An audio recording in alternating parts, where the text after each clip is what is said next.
Iran, Israel और America के बीच युद्ध जो है वो और भयानक होता जा रहा है। युद्ध के बीच कूटनीति भी हो रही है, विदेश नीति भी चल रही है। ऐसे में भारत से सोनिया गांधी ने कहा है कि क्या भारत को इजराइल के बदले फ़िलिस्तीन के साथ नहीं खड़ा होना चाहिए, और क्या हम अमेरिका और इजराइल के साथ खड़ा होकर बड़ी कीमत चुका रहे हैं। इस पर विस्तार से बात करेंगे, लेकिन सबसे पहले बात ईरान की बड़ी ताकत की। सबसे बड़ी सफलता इस युद्ध के दौरान ईरान को मिली है। संयुक्त अरब अमीरात ने ईरान के साथ बड़ा समझौता किया है।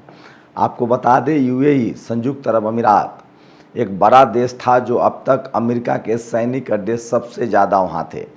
कहा जाता है कि खाड़ी देशों में संयुक्त अरब अमीरात और सऊदी अरेबिया, ये दो देश थे जहाँ अमेरिका के सबसे ज़्यादा सैनिक अड्डे थे। अभी ईरान ने बहरीन और कुवैत, इन दो देशों के 20 सैनिक अड्डों पर बड़ा हमला किया है। वहीं ईरान के जो राष्ट्रपति हैं, उन्होंने बड़ा बयान दिया। उन्होंने कहा है कि अमेरिका को लगातार इस युद्ध से हमला हासिल नहीं होगा।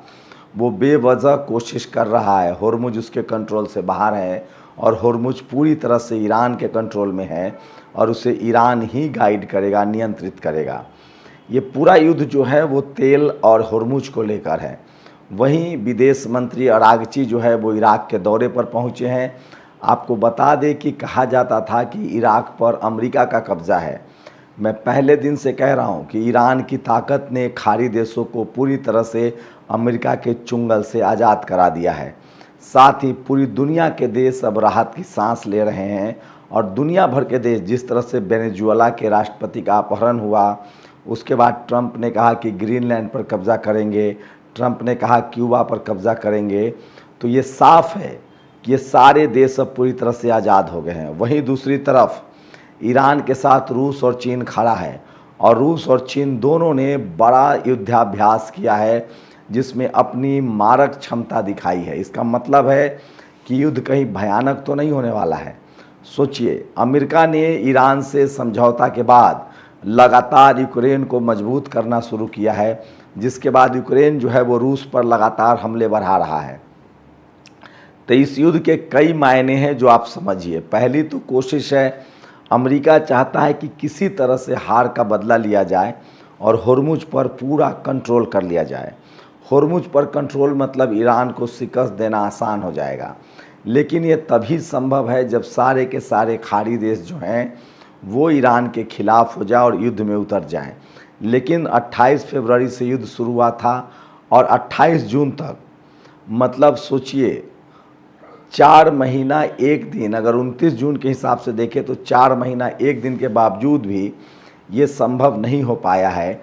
और खाड़ी देश सऊदी अरेबिया भी शांत है, संयुक्त अरब अमीरात भी शांत है, कतर, जॉर्डन जो है वो समझौते की तरफ बढ़ रहा है। वहीं इराक पर पूरी तरह से अमेरिका का कब्जा था। अब इराकी राष्ट्रपति, जो अब तक अमेरिका के इशारे पर काम करता था, उसने ईरान के साथ काम करना तय कर लिया है।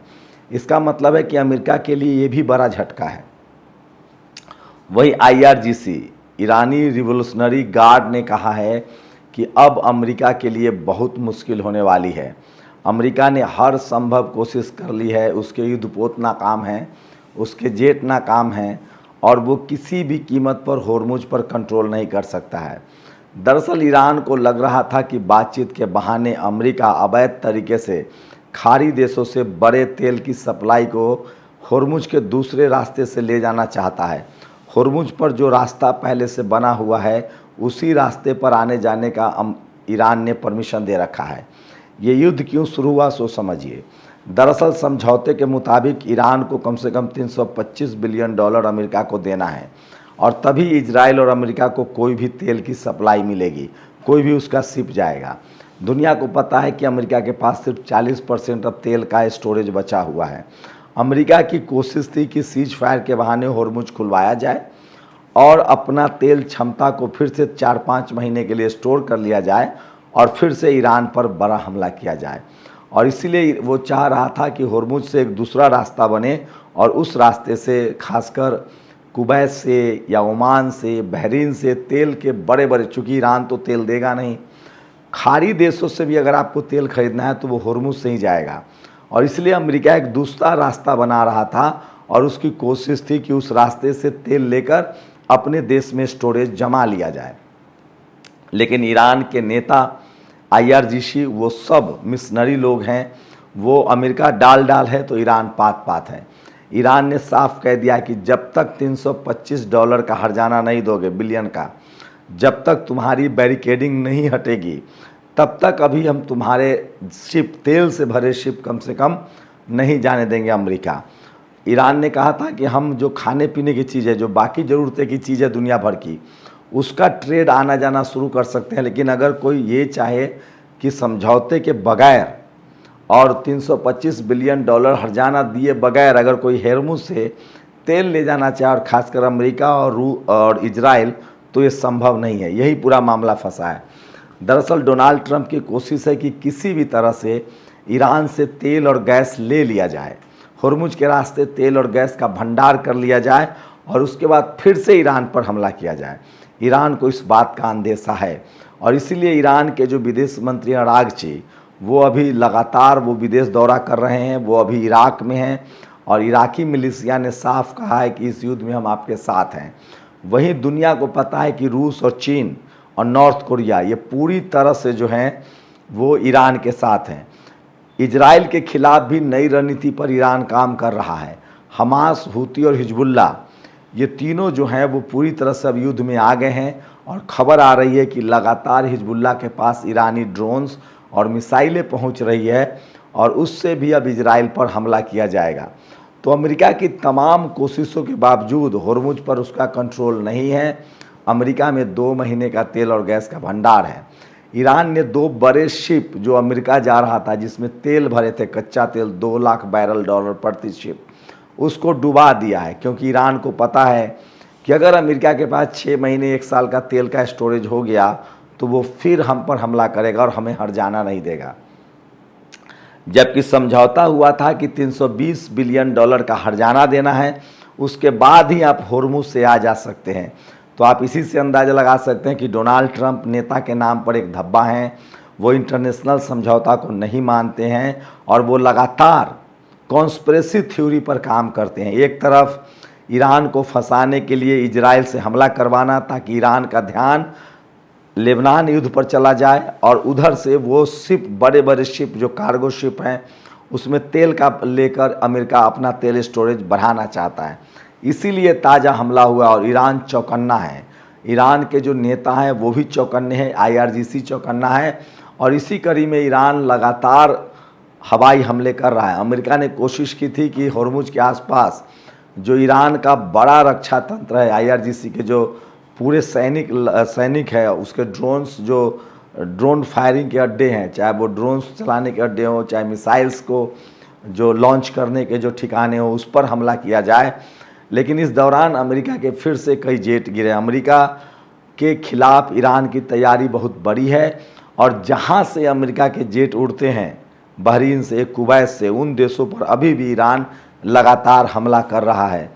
मैं आपको बता दूं कि इस युद्ध में ईरान तभी कमज़ोर पड़ेगा जब खाड़ी देश अमेरिका के साथ युद्ध लड़ने के लिए तैयार हो, लेकिन लगता नहीं है कि ऐसा होगा, क्योंकि खाड़ी देशों को लगभग अंदाज़ा हो गया है अमेरिका खुद ईरान से नहीं जीत पा रहा है तो वो हमारी रक्षा कैसे करेगा।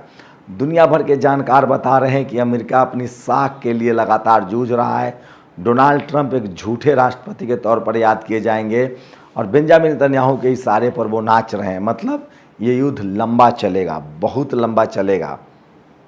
ऐसे में भारत की स्थिति की बात करें तो हमारी स्थिति काफ़ी ख़राब है। हमने एन वक्त पर भी इजराइल और अमेरिका को चुना, जिसका हमें खामियाजा भुगतना पड़ रहा है और नतीजा ये है कि होर्मुज की से हमारे भी शिप नहीं निकल सकते हैं।